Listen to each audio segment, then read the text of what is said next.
আমি আমার মেয়ে প্রিয়াঙ্কার কথা শুনে মনে মনে খুব খুশি হলাম। রাতের দিকে আমি প্রিয়াঙ্কার ঘরে গিয়ে শুয়ে পড়লাম। এদিকে আমার ছেলে সুবীর আমাকে প্রিয়াঙ্কা ভেবে বলল, দিদি আজ কিন্তু প্যাকেট নিয়ে এসেছি, আজ থেকে একটু বেশি কাজ করতে হবে। আমি সুবীরের কথার বিপরীতে কোনো শব্দ করলাম না। সুবীর আমাকে কোনো কথা বলতে না দেখে আবারও বলল, দিদি কিছু বলছিস না কেন? মা তুমি এখানে কি করছো? দিদি কোথায়? আমি আমার ছেলের কথা শুনে একটু মন খারাপ কণ্ঠে বললাম, কেন রে বাবা, সবকিছু কি তোর দিদি পারে নাকি? আমি বুঝি কিছু পারি না করতে? আমার কথা শুনে আমার ছেলে সুবীর ভীষণ রকম চমকে উঠল। সুবীর আমার দিকে প্রশ্নসূচক দৃষ্টিতে তাকাতেই আমি সুবীরকে উদ্দেশ্য করে বললাম, খোকা সবসময় তো তুই তোর দিদির সাথে কাজ করিস, আজ না হয় নিজের মায়ের সাথে কাজ করিস। আমার কথা শুনে আমার ছেলের পূরণ হয়ে যায়। সুবীর আপন মনে কিছু একটা চিন্তা করতে থাকে। সুবীর আর আমার কথা বলার মাঝেই আমার মেয়েও চলে আসে, আর আমার মেয়ে প্রিয়াঙ্কা সুবীরকে বলে, কিরে ভাই, মা যখন বলছে তখন বসে আছিস কেন? আমরা সবাই মিলে একসাথে কাজ করি। প্রিয়াঙ্কা নিজের কথাটা শেষ করতেই আমার ছেলে নিজের জায়গা থেকে উঠে আমার দিকে এগিয়ে আসলো, আর আমার মেয়ে প্রিয়াঙ্কার সামনেই আমাকে, হ্যালো আমার মিষ্টি বন্ধুরা, কেমন আছো সবাই? প্রতিদিনের মতো আজও তোমাদের মাঝে নতুন একটি ভিডিও নিয়ে হাজির হলাম। আজ তোমাদের বলবো আমার নিজের আপন ছেলে ও মেয়ের সাথে আমার জীবনের অসাধারণ একটি সত্যি গল্প। আমি 100% গ্যারান্টি দিয়ে বলতে পারি, আজকের ভিডিওটা দেখার পর তোমাদের পানি চলে আসবে। তাই তোমাদের অনুরোধ করছি সম্পূর্ণ ভিডিওটি দেখার। তাই আর বেশি কথা না বলে চলো গল্প ফিরে যাই। আমি সুমিতা, আমি 4-2 বয়সী একজন বিধবা নারী। আমার স্বামী একজন ট্রাক ড্রাইভার ছিলেন। আমার 2 সন্তান আছে, এক ছেলে নাম সুবীর বয়স 20 বছর আর এক মেয়ের নাম প্রিয়াঙ্কা বয়স 2 বছর। প্রিয়াঙ্কা আমার বড় মেয়ে। প্রিয়াঙ্কা একটা প্রাইভেট হসপিটালে চাকরি করে, আর আমার ছেলে সুবীর বাড়িতেই থাকে সবসময়। আমার স্বামী চলে যাওয়ার পর আমি অনেক কষ্ট করে আমার ছেলে ও মেয়েকে মানুষ করি। আমার ছেলে মেয়ের বয়স তখন খুব একটা বেশি ছিল না। আমার যখন বিয়ে হয় তখন আমার নিজেরও খুব অল্প বয়স ছিল, আমি তেমন কিছুই বুঝতাম না। বিয়ের পর আমার মেয়ে চলে আসলো, আর তারপর ছেলে। আমার স্বামী যতদিন ছিলেন ততদিন তিনি নিজের জায়গা থেকে অনেক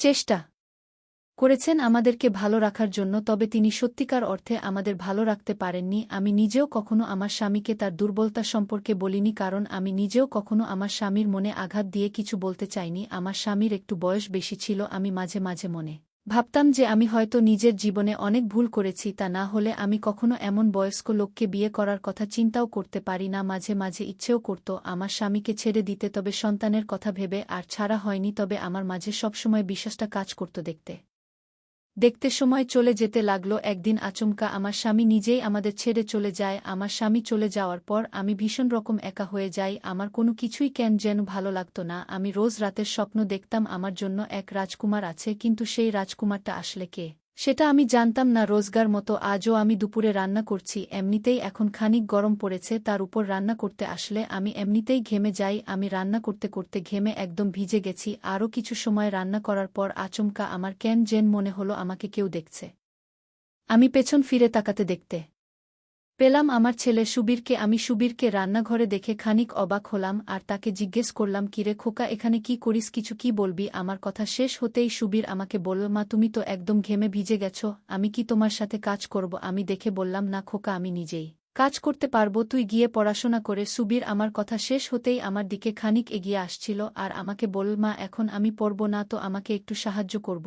আর তুমি আমাকে একদম বারণ করো না, তুমি নিজের কেয়ার তো একদমই করে না, তাই আমি যখন তোমার কেয়ার করছি তখন তুমি আমাকে বারণও করছো, পারবেন না? এই বলে আমার ছেলে সুবীর আমার সাথে হাতে হাতে কাজ করতে লাগলো। আমি আর কি বলবো, যেখানে সুবীর নিজেই আমার উপকার করতে চাইছে সেখানে তাকে বারণ করা বা বাধা দেওয়াটা মোটে উচিত হবে না। আমিও সুবীরের সাথে গল্প করতে করতে সকল কাজ করে নিলাম।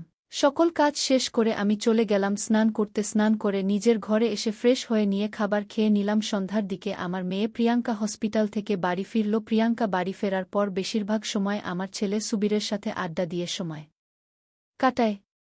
আমিও এই বিষয়টা নিয়ে অনেক খুশি, কারণ আমার ছেলেমেয়েরা বাহিরের কোনো ছেলেমেয়ের সাথে কথা বলে বা আড্ডা দিয়ে কোনো ঝামেলায় পড়ে না। তারা 2 ভাই বোন মিলেমিশে থাকে। কথায় আছে না, এক মাঝে থাকে শক্তি। এমন করেই যদি আমায় সুবীর আর প্রিয়াঙ্কা মিলেমিশে সবসময় থাকে তবে আমার আর কোনো চিন্তা থাকবে না। রাতের দিকে আমি নিজের ঘরে বসে সিরিয়াল দেখছিলাম। প্রায় ঘণ্টাখানিক সময় সিরিয়াল দেখার পর আমি জল খেতে নিজের ঘর থেকে বেরিয়ে খাবার টেবিলের সামনে গেলাম। আমি খাবার টেবিলের সামনে আসতেই শুনতে পেলাম প্রিয়াঙ্কা আর সুবীর অনেক হাসাহাসি করছে।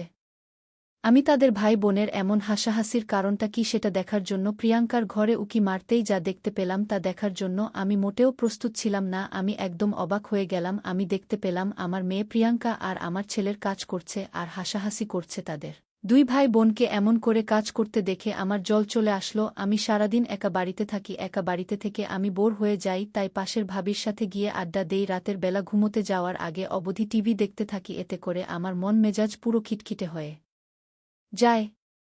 আপন মনে সুবীর আনন্দের কথাই ভাবছি, তাদের দুই ভাই বোনের ভবিষ্যৎ নিয়ে একটু বেশি চিন্তা হচ্ছে আমার। সারাটা রাত আমার চোখে ঘুম আসলো না। আমি তাদের কথাই শুধু ভাবছি, নিজেকে নিজেই দোষ দিচ্ছি। আমি মা হয়ে নিজের সন্তানের সাথে কাজ করে তাদের সাহায্য করছি না। তারা দুই ভাই বোন আমার কথা ভেবে আমাকে যেন কাজ করতে যেতে না হয়, তাই তারা জীবন যুদ্ধ করছে, আর আমি কিনা নিজের মতো শুয়ে বসে সময় পার করছি। এটা তো মোটেও উচিত হচ্ছে না। আমি অনেকটা সময় ধরে তাদের কথা চিন্তা করলাম। আমি চিন্তা করতে করতে কখন যে ঘুমিয়ে পড়লাম তা আমার মনে নেই। সকালবেলা আমার ঘুম ভাঙতেই আমি দেখতে পেলাম আমার মেয়ে প্রিয়াঙ্কা আমার ঘর ঝাড়ু দিচ্ছে। আমি প্রিয়াঙ্কাকে জিজ্ঞেস করলাম, কিরে মা, আজ কি হসপিটালে যাবি না তুই? আমার প্রশ্নের উত্তরে আমার মেয়ে বল, না মা, আসলে হয়েছে কি, আজ আমাদের ছুটি, তাই আর কি, ভাবলাম তোমার কাজে একটু সাহায্য করি। আমি প্রিয়াঙ্কার কথা শুনে প্রিয়াঙ্কাকে জিজ্ঞেস করলাম, তা তোর ছোট ভাই সুবীর কোথায়? প্রিয়াঙ্কা বলল, সুবীর তো একটু বাজারে গেছে, বাজার করে নিয়ে আসতে। কিন্তু কেন মা, সুবীরকে কোনো দরকার? আমি প্রিয়াঙ্কার প্রশ্নের কোনো উত্তর দিলাম না। আমি প্রিয়াঙ্কাকে জিজ্ঞেস করলাম, প্রিয়াঙ্কা,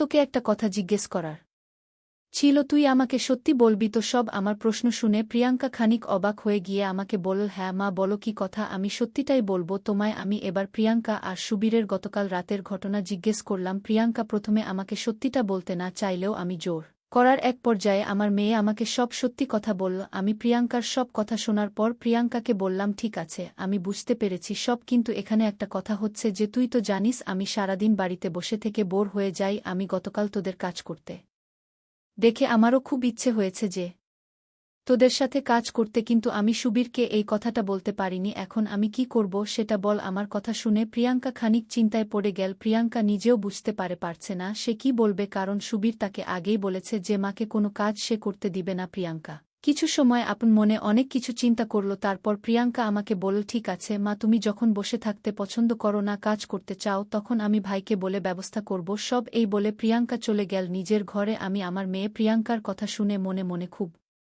খুশি হলাম। রাতের দিকে আমি প্রিয়াঙ্কার ঘরে গিয়ে শুয়ে পড়লাম। এদিকে আমার ছেলে সুবীর আমাকে প্রিয়াঙ্কা ভেবে বলল, দিদি, আজ কিন্তু পেমেন্ট পেয়েছি, আজ থেকে একটু বেশি কাজ করতে হবে। আমি সুবীরের কথার বিপরীতে কোনো শব্দ করলাম না। সুবীর আমাকে কোনো কথা বলতে না দেখে আবারও বলল, দিদি, কিছু বলছিস না কেন?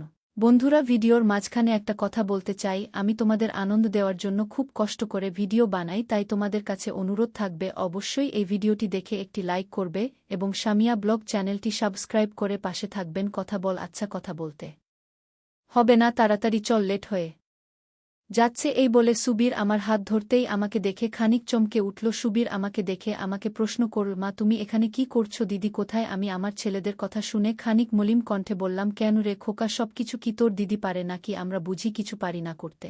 আমার কথা শুনে আমার ছেলে সুবীর ভীষণ রকম চমকে উঠল। সুবীর আমার দিকে প্রশ্নসূচক দৃষ্টিতে তাকাতেই আমি সুবীরকে উদ্দেশ্য করে বললাম, খোকা, সবসময় তো তুই তোর দিদির সাথে কাজ করিস, আজ না হয় নিজের মায়ের সাথে কাজ করিস। আমার কথা শুনে আমার ছেলেদের পুরুত হয়ে যায়।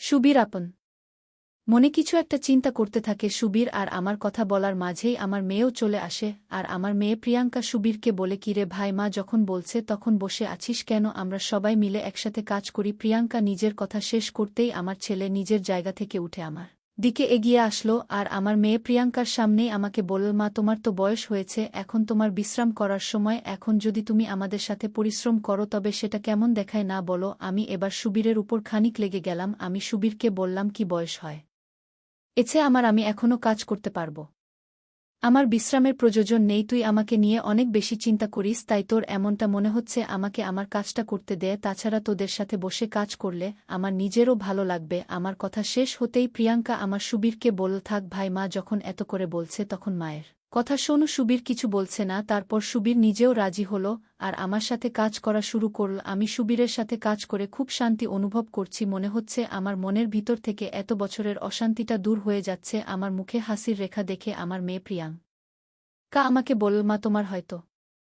অনেক বেশি ভালো লাগছে আমাদের সাথে কাজ করে, খুব শান্তি পাচ্ছ হয়তো। আমি প্রিয়াঙ্কাকে বললাম, তোদের মতো পাগল ছেলে মেয়েদের সাথে গল্প করতে কার না ভালো লাগবে? তাছাড়া কাজ করছি নাকি গল্প করে আড্ডা দিচ্ছি সেটাই তো মনে হচ্ছে না আমার। প্রিয়াঙ্কা, তুইও বস না, আর সবাই মিলেমিশে কাজ করি। আমার কথা শেষ হতেই আমার ছেলে সুবীর আমাকে বলল, মা, আমি সবসময় নিজের মাকে সেবা করতে চেয়েছি, তোমার কষ্ট হবে এমন কোনো কাজ আমি তোমাকে করতে দেব না। তোমার যদি এখন কষ্ট হয় তবে আমাকে দয়া করে বলা। আমি সুবীরের কথা শুনে মুচকি হাসি দিলাম। মা ভক্ত অনেক ছেলে দেখেছি আমি, তবে আমার ছেলের মতো মা ভক্ত ছেলে আমি আর দ্বিতীয় দেখিনি। আমি সবসময় আমার ছেলেকে আমার আদর্শে মানুষ করেছি, হয়তো এটাই তার ফল। তারপর আর কি, আমি আমার ছেলে সুবীর ও মেয়ে প্রিয়াঙ্কাকে একসাথে নিয়ে অনেক কাজ করলাম। সত্যি পরিবার সামনের দিকে এগিয়ে যায় পরিশ্রমে।